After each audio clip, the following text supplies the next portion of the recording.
Shalom adik-adik, semangat pagi. Aku mau kenal Tuhan, aku mau cinta Tuhan melalui firman-Nya. Wah, di pagi hari yang cerah ini lo harap adik-adik semuanya tetap semangat ya untuk menjalani aktivitas di sepanjang hari ini dan juga tetap semangat juga untuk merenungkan firman Tuhan bersama-sama di pagi hari ini. Nah, sebelum kita merenungkan firman Tuhan bersama-sama, Losa Ika mau ajak kita semuanya untuk berdoa dulu. Mari kita berdoa. Tuhan Yesus, terima kasih untuk kesempatan yang Tuhan berikan bagi kami semuanya.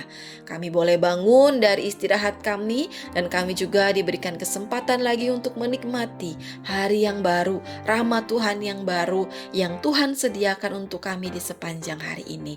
Dan pada pagi hari ini kami juga bersyukur karena Engkau memberikan kami kesempatan lagi untuk merenungkan firman Tuhan bersama-sama.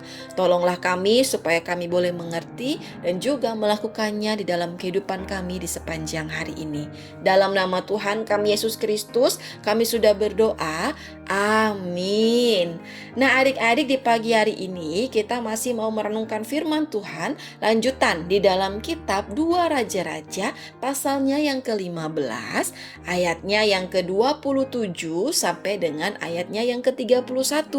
Lo harap adik-adik semuanya dapat membacanya di dalam Alkitabnya masing-masing, dan Lo Ika akan membacakannya untuk kita semuanya di dalam ayatnya yang ke-28. Demikianlah firman Tuhan. Ia melakukan apa yang jahat di mata Tuhan. Ia tidak menjauh dari dosa-dosa Yerobeam bin Nebat yang mengakibatkan orang Israel berdosa pula. Nah adik-adik, seperti yang telah kita ketahui bersama-sama di dalam renungan harian yang kemarin, bahwa ketika itu Raja Pekahya menjadi raja atas Israel di Samaria dan ia memerintah selama 2 tahun lamanya. Nah, setelah daripada itu ternyata ia dibunuh oleh perwiranya sendiri, yaitu Pekah bin Remalia. Nah, karena Raja Pekahya sudah mati, maka Pekah ini menjadi raja, menggantikan Raja Pekahya atas orang Israel di Samaria. Raja Pekah memerintah orang Israel selama 20 tahun lamanya. Nah adik-adik, sekalipun Raja Pekah ini menjadi raja atas orang Israel, ternyata ia juga melakukan apa yang jahat di mata Tuhan.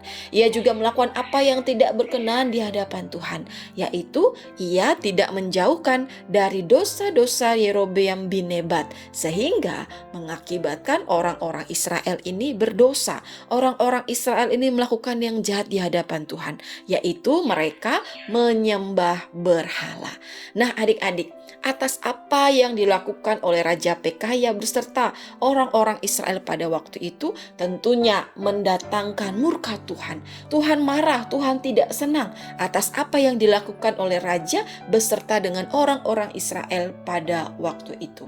Oleh karena itu adik-adik ya, Tuhan menghukum Raja Pekah beserta dengan orang-orang Israel pada waktu itu, yaitu dengan cara bagaimana Raja Asyur merebut beberapa tempat, bahkan membawa penduduknya, yaitu penduduk orang Israel ini ke Asyur, ke dalam pembuangan.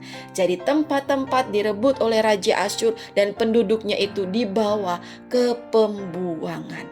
Lihat adik-adik ya, Tuhan tidak menghendaki, Tuhan tidak senang ketika anak-anaknya, ketika orang-orang yang dikasihnya itu melakukan hal yang tidak berkenan di hadapan Tuhan. Dan Tuhan akan memakai hukuman supaya mereka sadar bahwa Tuhanlah yang layak disembah, yang layak ditinggikan di dalam kehidupannya. Nah, penduduk-penduduknya dibawa oleh Asyur ke dalam pembuangan, dan setelah itu maka Pekah ini juga dibunuh sehingga Hosea bin Ela menggantikan menjadi raja bagi bangsa Israel. Nah adik-adik, melalui kisah ini kita dapat belajar bersama-sama bahwa Tuhan tidak berkenan atas ketidaktaatan yang dilakukan oleh anak-anaknya.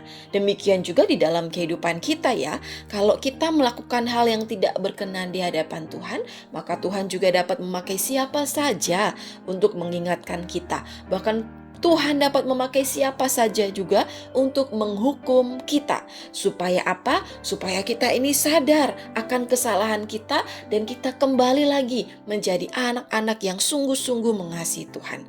Jadi ketika kita sudah malas-malasan berdoa, membaca firman Tuhan, maka Tuhan dapat memakai orang tua kita, para lose kita untuk mengingatkan kita. Atau ketika kita mulai melakukan hal yang tidak berkenan di hadapan Tuhan, mulai mencuri, mulai berbohong, mulai menyontek, mulai melakukan hal-hal yang tidak baik kepada teman-teman kita, maka Tuhan juga dapat memakai orang tua kita, guru-guru kita untuk menegur kita, mengingatkan kita, serta memberi hukuman kepada kita supaya kita sadar akan kesalahan kita dan membawa kita lagi untuk hidup sungguh-sungguh mengasihi Tuhan, hidup sungguh-sungguh memperkenankan Tuhan.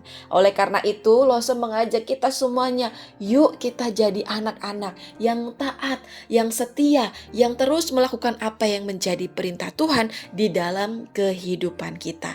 Dan doa Lose kiranya semua anak-anak sekolah minggu GKTB rindu untuk terus menjadi anak-anak yang semakin hari semakin memperkenankan Tuhan, melakukan apa yang menjadi perintah Tuhan di dalam kehidupan tiap-tiap hari. Amin. Mari kita berdoa. Tuhan Yesus, terima kasih untuk kebenaran firman-Mu pada pagi hari ini yang mengingatkan kami bahwa ketika kami melakukan sesuatu yang tidak berkenan di hadapan Tuhan, maka Tuhan dapat memakai siapa saja untuk menegur kami, mengingatkan kami, bahkan menghukum kami, supaya kami boleh lagi terus melakukan apa yang menjadi perintah Tuhan, memperkenankan Tuhan di dalam kehidupan kami sejak kami masih kecil. Dan kami juga berdoa ya Tuhan, menyerahkan untuk semua aktivitas kami di sepanjang hari ini. Apapun yang akan kami lakukan dan kerjakan, kami berdoa kiranya Engkau menolong setiap kami, sehingga di dalam kami melakukan aktivitas kami, kegiatan kami kedapatan memuliakan nama Tuhan, dan melaluinya pun kami boleh menjadi berkat bagi banyak orang. Dalam nama Tuhan kami Yesus Kristus kami sudah berdoa. Haleluya. Amin. Nah, adik-adik, sekian dulu renungan firman Tuhan pada pagi hari ini ya. Selamat beraktivitas untuk adik-adik semuanya, dan Tuhan Yesus memberkati kita semuanya. Bye-bye adik-adik.